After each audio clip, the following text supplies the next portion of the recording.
রবি ঠাকুরের শেষের কবিতা থেকে নেওয়া কিছু অংশ। হয়তো এমনই কোনো এক নির্জন পাহাড়ি রাস্তায় অমিত রায় গাড়ি ছুটিয়ে চলেছিল আনমনে। হঠাৎ একটা বাঁকের মুখে অমিত দেখলে সামনে আরেকটি গাড়ি উঠে আসছে। পাশ কাটানোর জায়গা নেই, দুটি গাড়িতে মুখোমুখি আঘাত লাগলো, কিন্তু অপঘাত ঘটল না। অন্য গাড়িটা খানিকটা গড়িয়ে পাহাড়ের গায়ে আটকে থেমে গেল। একটি মেয়ে গাড়ি থেকে নেমে দাঁড়ালো।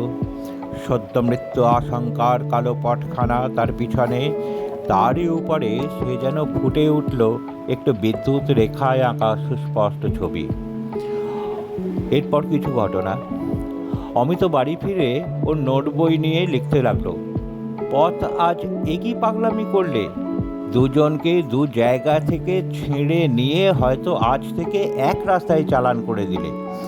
মনের ভিতরটা বলছে, আমাদের শুরু হলো যুগল চলন, আমরা চলার সূত্রে গাঁথব ক্ষণে ক্ষণে কুড়িয়ে পাওয়া উজ্জ্বল নিমেষগুলোর মালা।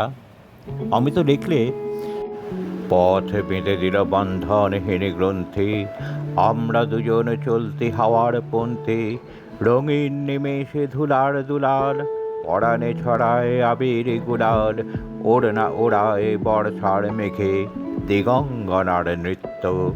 হঠাৎ আলোর ঝলকানি লেগে ঝলমল করে চিত্ত, নেই আমাদের কনক চাপার কুঞ্জ, বন বিথিকায় কীর্ণ বকুল পুঞ্জ।